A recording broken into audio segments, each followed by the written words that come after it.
Bonjour à tous. Aujourd'hui, je voudrais vous présenter, malgré les apparences, un véhicule du futur. Donc, je vous remercie d'être passé sur ce site, de visionner cette vidéo. Et puis, sans plus tarder, on va ouvrir le capot. Donc voilà, le capot est ouvert. A priori, tout est normal. Voilà, on a les organes habituels, la batterie, etc. L'admission d'air, bon là on peut remarquer déjà qu'il y a un petit tuyau qui a été rajouté.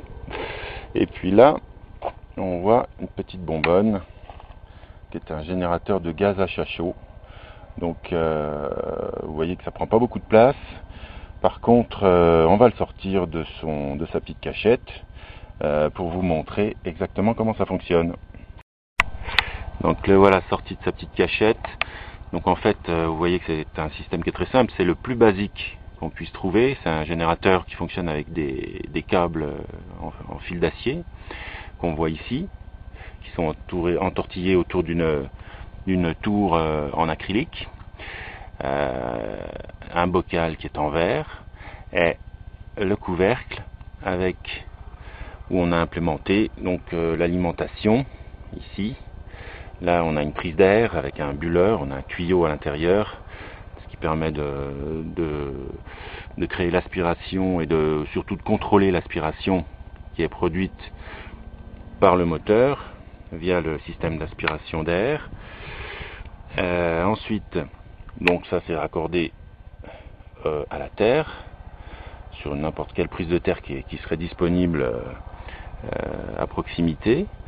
Donc sur l'alimentation, on a pris soin de placer un fusible. Là c'est un fusible de 10 ampères, ce qui est largement suffisant vu que ce générateur consomme à peu près 3 ampères et demi, le maximum recommandé étant 4. Après on risque d'avoir de la surchauffe sur ce genre de générateur.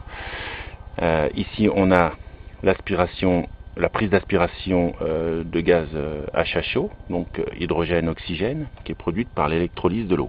Une fois qu'on aura mis le courant, qu'on aura mis le contact, vous verrez se produire la réaction, l'électrolyse de l'eau, donc production de gaz à chat chaud, qui va être aspiré par ce tuyau, où on a une valve anti-retour, ce qui empêche le gaz de repartir dans ce sens-là. Donc ce tuyau, il est branché sur l'admission d'air après le filtre à air. Voilà, donc on a placé quelqu'un aux manettes qui va mettre le contact quand on va lui faire signe. Avec ce mélange donc qui est dans le bocal, il s'agit d'eau distillée et d'un électrolyte qui en l'occurrence est du bicarbonate de soude, donc rien de bien extraordinaire, hein. On trouve ça dans le commerce, autant pour l'eau distillée que pour le bicarbonate, à des prix vraiment très abordables. On voit un petit peu de dépôt, ça c'est la caractéristique du bicarbonate de soude. Il y a d'autres électrolytes qui sont possibles et qui ne créent pas de dépôt. Enfin là en l'occurrence j'ai déjà fait 200-300 km avec ce mélange, il y a un petit peu de dépôt. Donc attention, on va mettre le contact. Voilà, donc vous voyez immédiatement, il se produit l'électrolyse et vous pouvez constater qu'il y a un dégagement de gaz. Alors j'espère que ça se voit pas trop mal sur la vidéo. Donc ce gaz est aspiré par la petite sortie qui est ici, qu'on a vu tout à l'heure. Il est aspiré naturellement par l'aspiration qui est déclenchée quand le moteur tourne.